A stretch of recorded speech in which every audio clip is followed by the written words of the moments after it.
Hi, good guys. This I thought I would put up a video saying please take care of yourselves over Christmas and please look forward to the new year and just really explain that you do need to take care of yourself over Christmas an awful lot because we are in this really complex relationship energy right at the moment and it is the equilibrium that's being rebalanced on the inside of you. So if you are feeling like two people within yourself right at the moment, please understand that that's really normal. What is actually happening is there's a rebalancing that's going on within you.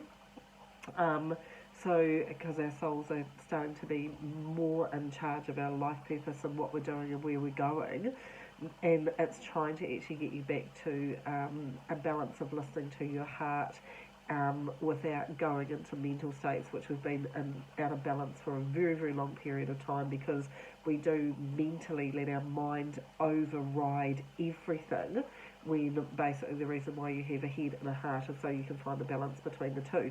So if you're having emotional overload and you feel like one minute you're up and the next minute it's down, you're feeling over logical and then feeling oversensitive, pretty much that's what's actually going on with you in this relationship energy right at the moment.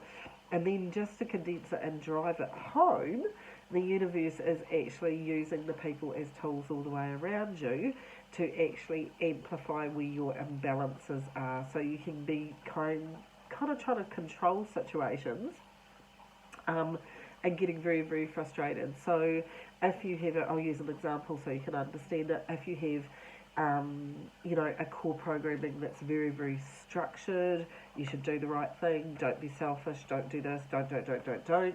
Then you will have a person around you that the universe is choosing to help you see where your unhealed aspects are, where you don't give yourself permission, that sort of thing. That person they will use to tell you what to do, to be controlling, to hit all those aspects of your programming and make you want to rebel against them as well. So there's some really, really complex relationship dynamics that are going on, and it is simply that you are being pushed for a desire to change from your soul level that is forcing you into looking at whether you stay under core programming or you break free and start to listen to the truth of your soul and what your soul is telling you that you're actually here to do.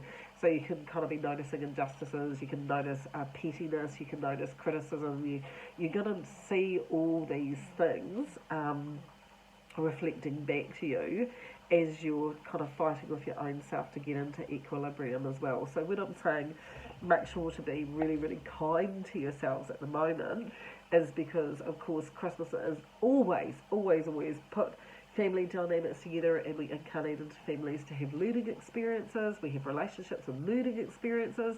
This is all about how you're learning about yourself. So under the platform of relationship energy, Christmas is the ideal time to accelerate learning. It always has been. So when you're in the role of the observer, which is what they're telling you to actually go into, you can kind of step back and just go, I'm observing how I would normally respond to this situation. Would I normally say it's that it's a person's fault for being too bossy and controlling, whereas you're actually being bossy and controlling in your own way to your own emotions, and trying to control how you're turning up all the time. So it is I'm wondering if I'm explaining it properly upstairs and talking to me, but I just want you to actually understand it's a really complex dynamic. It seriously is. As human beings, our brains say, well, I'm going to take that personally. That's a personal attack that person's doing to me. No, the people are around you are in agreement with you for what you experience and how you align yourself. And you're being asked if you are the universe within and the universe without, then the universe is creating this amazing flow. They just want you to actually understand you're fully supported and you need to stop some of these old behaviours, which means can I control every situation, which is hard because our brains are designed to try and make situations safe, have control in the situation so we don't feel vulnerable and we don't feel unstable. So as I said, there's multiple different platforms. I have a lot of people coming to see me and going, well, why can't I control the outcome? I really want to be in a relationship with that person and it's not going the way that I want it to. Well, you need to stop coming to the role of the observer and listen to what you're saying there. the relationship is not going the way I want it to.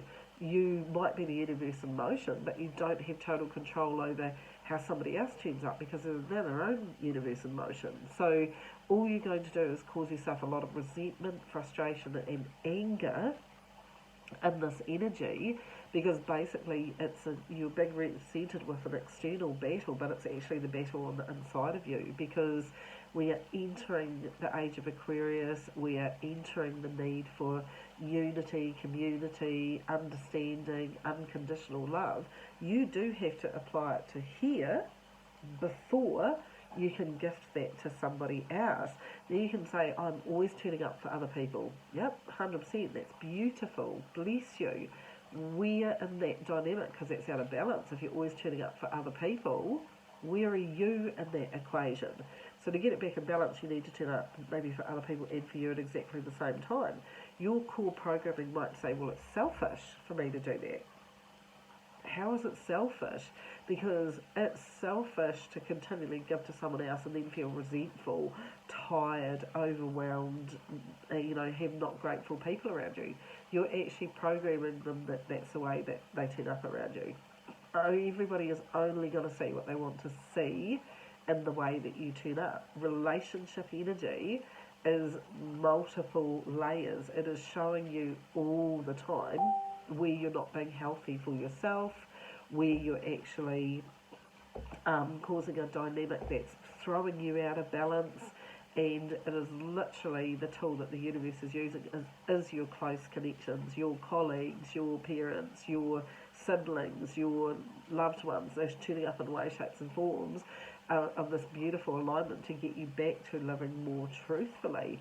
And the way that Spirit has explained it to me is that we used to be telepathic. We used to be able to communicate in freeness with each other and have emotional understanding. But we've had to spiral backwards into actually getting into this degree of separation to deeply connect with ourselves, so that we can actually come back to equilibrium, so we can come back to unity within, instead of feeling like we're emotionally ping-ponging all over the place, because a lot of our societal programming says use your mind only, suppress your emotions, yet human beings are emotionally based human beings. I kind of feel like I'm ping-ponging off a half a dozen different subjects here, or different ways of explaining it, but that is also what the energy is like.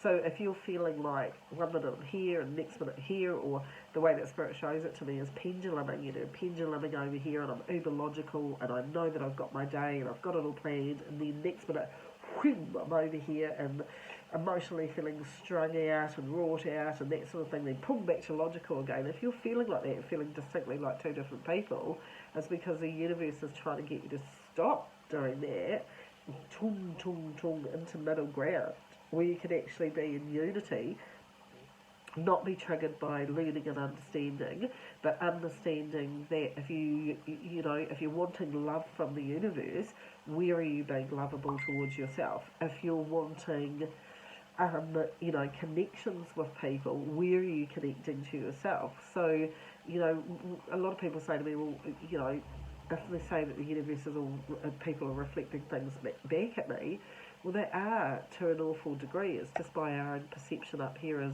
how we actually interpret it. If we were bringing it all back to love, then I would tell you to centre in on that and go, where am I being lovable to myself first, so that flow-on effect actually goes out to other people. So I'm living, breathing the love that I need for myself, so the universe responds by people catching into that frequency and bringing me what I actually need for myself as well. Very much right at the moment in this relationship energy, all I'm saying is people trying to control their realities enough that they feel like they have a semblance of control, and it's spiraling out all over the place as they're going, my friends have let me down, and my partner's let me down, and my kids are awful, and blah, blah, blah. All this stuff is actually going down. No, they're none of those things. They're just reflecting the type of awfulness that we actually do to ourselves as well. And all of this is designed for us to heal, but we don't like uncomfortability. Sometimes it's fully present in our emotions. We feel really, really, really uncomfortable. So what I would like you to do, because I was asking them for a technique that can be a little bit helpful in these kind of ways, is actually just centre in on yourself and be truthfully honest with yourself. What do I actually need right now, in the now, to help me navigate through maybe Christmas Day or connections with people or whatever? How do I fulfill myself and nurture myself as well in a loving way, so I don't actually feel like I have to control the whole of Christmas Day and make it go smoothly? I can just accept people are people and they be rude and they say rude things and whatever, and not expect them to actually turn up in a way that suits me all the time. So, put yourself into the role of the observer. That's the best way to actually do it, and go, okay, well, Dad's usually rude to everybody, so why am I expecting him to be every different? It's up to me to decide what kind of mood that I let Dad put me into, because that's what you're doing. If you're triggered by somebody else, you're taking responsibility for how that person turns up. They're turning up exactly the way that they're going to for them. You don't have to be responsible for that. If they're a rude person, they're going to be rude. End of story. Don't take responsibility. Observe. Right, he always does that. I'll leave him be. I'll have a Fanta. I'll have a glass of wine. Whatever. But navigate your way through it as an observer, where I'm not waiting for someone to gift me a present and I've handed them out over here and they've missed me. I feel really terrible about that. They always do that to me. Don't do that. Go and get your present. Say, ta-da, I got mine first. And do it that way. And if you want to have some control how you're turning up. Control what you're actually doing. Congratulate yourself for being in the role as observer, observing that your mother, sister, brother, whatever's doing the normal behaviour, and don't take responsibility for it as well. We've got a wee way to go navigating through this relationship energy. It's really, really important that you actually know the buck stops here, and if you reach an emotional equilibrium, you're simply not triggered by the way that other people turn up. Now, if you're also feeling short of energy, because everybody's tired, there's elevated cortisol levels, where stress hormones are through the roof, and that people have got a lot of adrenal fatigue and that sort of thing. How do you fix all of those things? Time outs. Take a walk, take a breath, observe the way that nature is turning up for you. Take a walk on the beach, take a walk in the streets, listen to people celebrating things, whatever, and just chill. So time outs are really, really important in this energy. And checking in with yourself, the truth of yourself. What do I need right now? Now, when I ask clients that, they say, I don't know. I don't know what I need. You do. If you're honest enough with yourself, I actually just need to run a bath and just soak for a couple of hours. You know what? Put it into an action. I need to treat myself and go out for coffee. I need to contact a friend and say I'm feeling a bit down. Things that people don't do and you should do. And take the time to actually just savour the really good moments, because when you're stressing or trying to control or trying to look ahead or manage situations or whatever, you're missing out on the fun that's right in the moment. So bring it back to that as well. Above all, have a really, really fantastic Christmas in the role of an observer. Find the laughter, find the funniness, stop taking it all personally, and start to come into an equilibrium balance for yourself as well. It's really, really crucial you do that. You do that, you can navigate through anything. Have a fabulous Christmas. Take care of you guys. Shine on.